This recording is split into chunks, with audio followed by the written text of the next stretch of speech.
Shockwaves in Russia. A missile hits dangerously close to Putin's luxury retreat.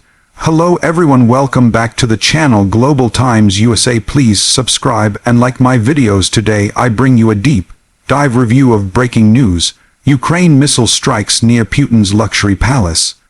In this video, I'll treat the attack as if it were a product and go through its exterior, interior, performance, safety features, unique selling or in this case, shocking points, cost or price, meaning consequences, and then wrap up with a conclusion. To be clear, this is not a typical product, it is a real-world event, but structuring it this way helps us analyze the event in a dramatic, narrative form. From the outside, what one sees first is destruction, impact scars, and rubble. The exterior, in this case, is the grounds around the palace. Perimeter walls, gardens, access roads, external structures like gates, security fences, guard booths, pathways, landscaping, and any external facades. In a missile strike scenario, the exterior gets the first hit. Explosive force tears through walls, shatters windows, uproots trees, craters driveways, smashes fences, and sends debris flying. The exterior damage reveals the scale: crumbled masonry, scorched landscaping, blackened concrete, shattered gates, fragments of roofing, and glass shards strewn across avenues.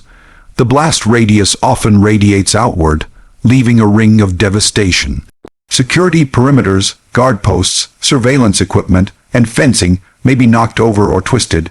External lighting, cameras, and sensors may be destroyed or disabled. The visual impact is immediate and dramatic. The long approach roads may be lined with broken trees, craters, debris, and burnt patches. From aerial views, the palace exterior might look partially collapsed, with portions of walls missing, roofs torn open, and surrounding grounds pockmarked. That is the exterior, the first shock. Now let's move to the interior, the heart of the structure, and where the real drama lies. Inside, the damage can be catastrophic. Rooms once lavish and opulent are transformed into ruins. Ceilings may have collapsed, walls cratered, floors buckled. Chandeliers and light fixtures hang broken, wiring is torn, furniture splintered, drapes charred. In suites and living quarters, personal items lie strewn, shattered glass, rubble, smoke damage, scorched furnishings. In corridors and halls, dust chokes the air, plaster and drywall hang loose, and bits of roofing or ceiling materials may dangle dangerously. The blast shockwave moves through interior rooms, blowing doors inward, breaking internal partitions, tearing insulation and drywall, dislodging decorative panels, ripping floors. In some chambers, the explosion may penetrate deep inside, leaving impact marks on walls far from the explosion point. The shock may damage structural supports. Beams and columns may crack or shift. Ceilings sag, load-bearing partitions weaken. Interiors that once projected luxury, polished marble floors, wood panels, ornate moldings, carpets, artwork may be scarred, cracked, stained, or destroyed. Smoke, dust, soot will coat surfaces. Water pipes may burst, flooding lower rooms, mixing with the debris. Stairwells, service corridors, basements all vulnerable. Hidden rooms, vaults, or underground passageways might suffer from shock damage, collapse, or flooding. Electrical wiring is torn, control systems fail, lights go out, backup generators, if any, may be disrupted. Interiors near windows and facade walls may show the worst impact. Shattered windows, blown-out walls, direct entry of blast, and secondary fragmentation. The contrast is brutal. What was once a sealed, controlled interior of luxury is converted into a chaotic wreck, full of dust, darkness, danger, and structural instability. Navigating that interior after a missile strike is extremely hazardous. Falling debris, weakened floors, exposed wiring, and gas leaks may lurk. So the interior gives us a visceral, ground-level sense of the destructive power unleashed. Next, think of performance, but in this context, performance means how well the missile strike operated: precision, yield, penetration, and effect. The performance of the strike can be judged by several metrics. Precision, how close it came to the intended target, i.e., the The palace or its most sensitive areas, destructive yield, how massive was the blast, how many structures damaged or destroyed, penetration, how deeply into the building the blast wave or fragments traveled, collateral damage, what surrounding zones, civilian structures, security zones were affected, speed, how quickly the missile executed the impact, and follow through, did secondary explosions or fires spread. A well-designed strike performance aims to hit critical high-value zones while minimizing waste or missing.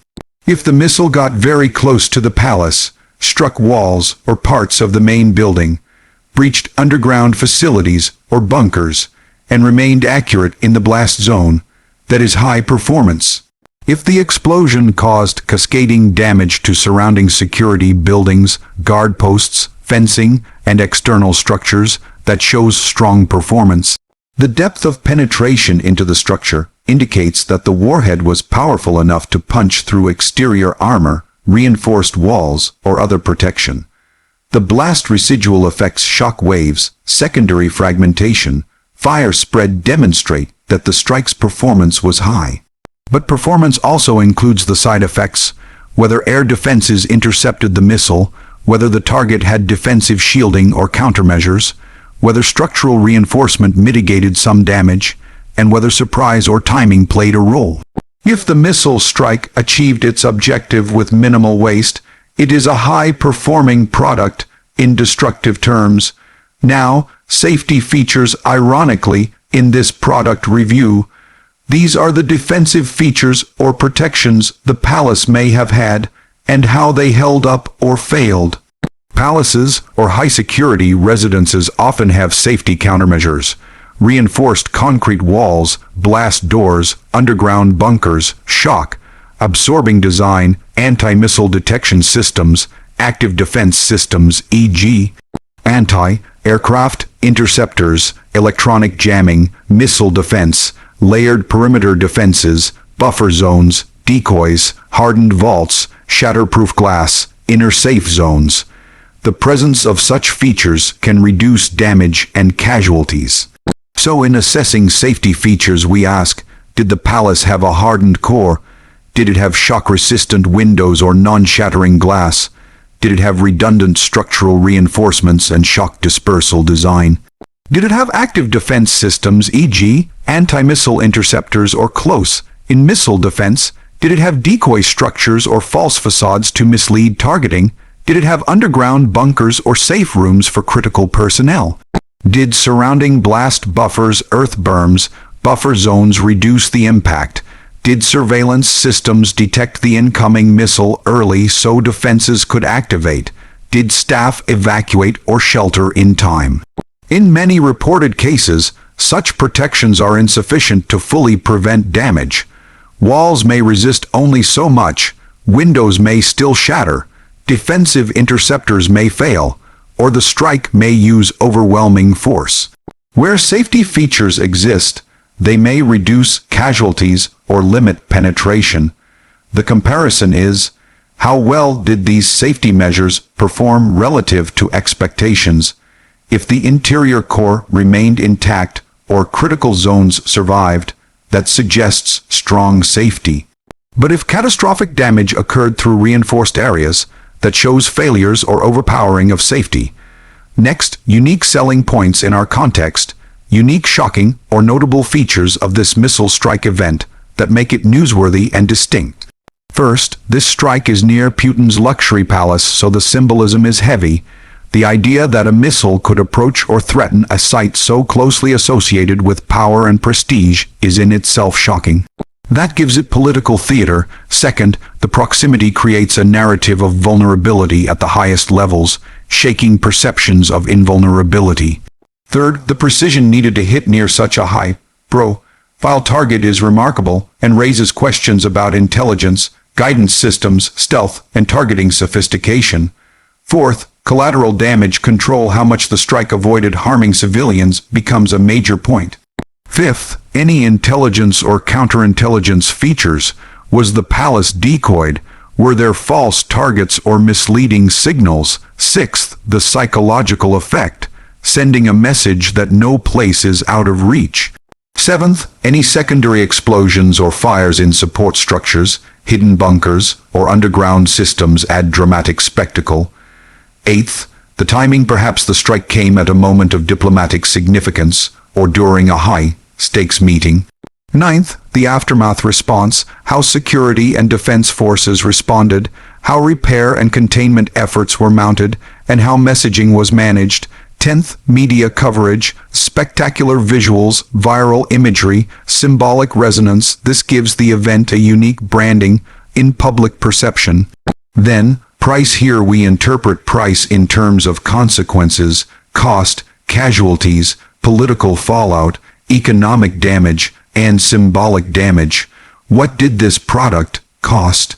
The price includes human lives lost or injured, collateral damage to surrounding civilian structures, repair costs for the palace and surrounding grounds, the cost to security infrastructure and defense expenditures afterward, political cost or reputational damage, increase in tensions or escalation of conflict, cost of countermeasures, and strategic implications.